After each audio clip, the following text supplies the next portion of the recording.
Yeah, you're probably not gonna be able to fucking see shit. It's goddamn midnight, I'm recording. It's all dark in here. Can't even see my fucking face. Jesus Christ. Should probably, ignore these. Oh, God. I gotta quit this shit. Let's get started. Knives Out! Yeah, just saw Knives Out. It was pretty awesome. Knives Out is the kind of fun murder mystery I've missed seeing in theaters. Rian Johnson's love of Agatha Christie and Hitchcock are plainly visible, but I think it's neat that he made a suspenseful tale with an all-star cast in 2019 that I couldn't guess the end to. It's very self-aware, and the story raps on itself again and again, as all good movies like this should, and it pokes fun of itself constantly. Throw in some great performances and more than one major twist, and you've got a great crowd pleaser. What the fuck is... Pay no attention to those cans behind the curtain.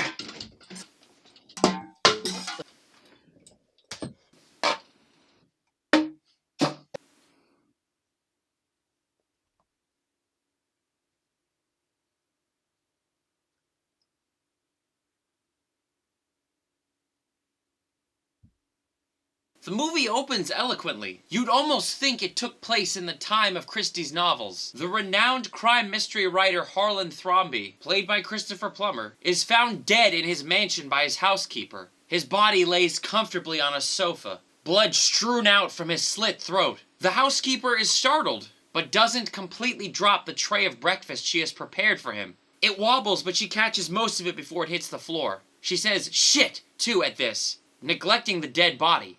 That should tell you what kind of movie this is. An investigation begins. The whole extended family is called out to the mansion for questioning. Harlan's death is being called a suicide. But the two cops, played by Lakeith Stanfield and Noah Segan, want to make sure of any foul play. The night before Harlan's death was his 85th birthday, where the whole family had gathered. The night turned out great, or fine, or troublesome, depending on who you ask. Johnson does a good job setting the framework for the mystery. We quickly see that all the family members are not so nice to each other, and their recaps of the night of the party reveal more than they want to let on. The movie shifts back and forth from subjective to objective views of what really happened.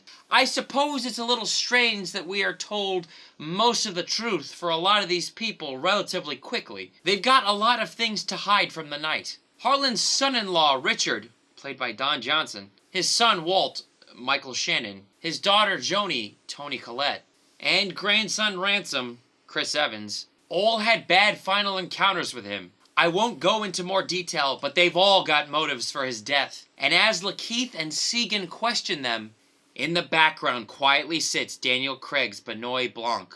Benoit?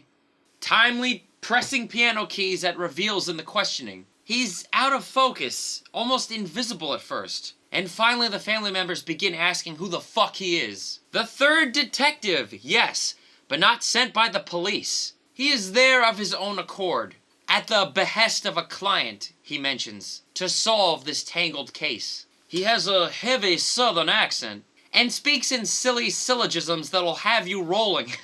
His deductive reasoning is sharp and funny, but not always on the mark. Sometimes he flips his coin.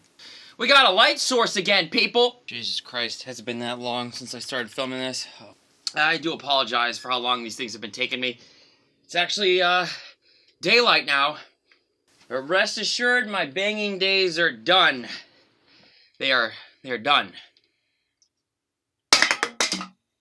And there is Marta, played by Ana de Armas, the star of the show, who was Harlan's caretaker. The marketing did so well to obscure that she is the main character, an immigrant who started as an outsider, but then bonded with Harlan to become one of the family. The chemistry between Plummer and Anna is so good that it makes all this work. There is genuine affection in their friendship, which makes a pivotal scene deep in the movie hit so hard. It's also why the rest of the family doesn't like her. You can see where this is going.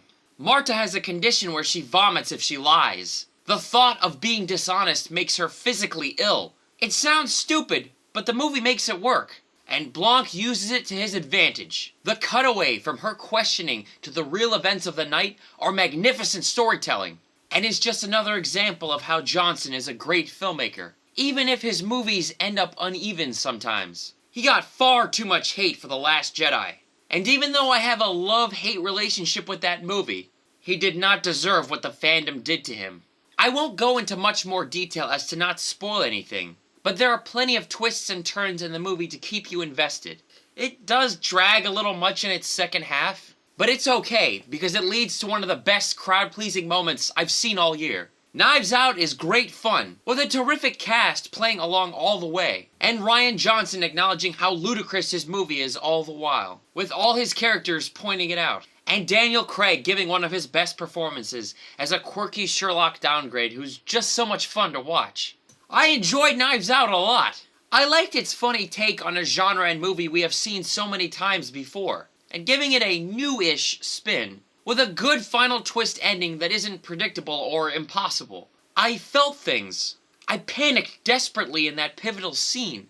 Johnson has put lots of political commentary in here as well, with Marta playing a huge role in an elitist American family, one of whom quotes Hamilton ignorantly, and two of the younger members yell back and forth at each other like alt-right Nazis and SJWs. But I laughed at all of this and didn't cringe once. But how it all plays out will give you Johnson's 2 cents on the immigration issue. And suddenly it makes sense why Chris Evans showed up early to the will reading. And the final shot of the movie is so perfect I actually applauded. Knives Out has its issues. As I said, it does drag on a bit too long, with a twist and turn here and there that don't seem necessary. And some of the characters do things that don't quite make sense. But the movie wouldn't work if they didn't. And it's all okay because it's lots of fun and ends wonderfully, that we can forgive some of the slip-ups along the way. I mean, yeah, some of the character motivations, like a couple in particular, no spoilers, but they really don't make sense in the moment. You're like, why would she do this? And this other character, why would she say that? And it's just like, but again, great performances, great, like, pacing, other than that dragging in the second half. Really a wonderful mystery. Really fun, really funny, kind of dark, and just the right kinds of seriousness when it needed to be. And Christopher Plummer is such a great actor. Holy shit, that dude is like the Crypt Keeper, old as fuck, but he's still good. And Ana de Armas, look out for her. I mean, she was Joy in Blade Runner. She's gonna go places. I mean, she's already going places. But great. They just did really well together. It just was such. I believed every second of it. And Daniel Craig was so fucking funny. Oh man, I loved that he was so good at deductive reasoning and yet he was off. You know, like, he was smart and funny, but he was missing things along the way, and that's what made it work. You know, if he knew all the answers, like actual Sherlock, this wouldn't have worked. Or if he was completely stupid, I don't think it would have worked either. But the fact that he's like the right blend in the middle is really smart, and I loved that, and I think Craig was a great choice. His face is just so fucking funny for this shit. Certainly looks a lot happier than when he's playing Bond. But yeah, just like a smart idiot. And I love that shit. But yeah, I got a light source. I mean, it's just the same old shitty lamp that I had moved for whatever fucking reason and couldn't see a goddamn thing when I was talking about Frozen 2.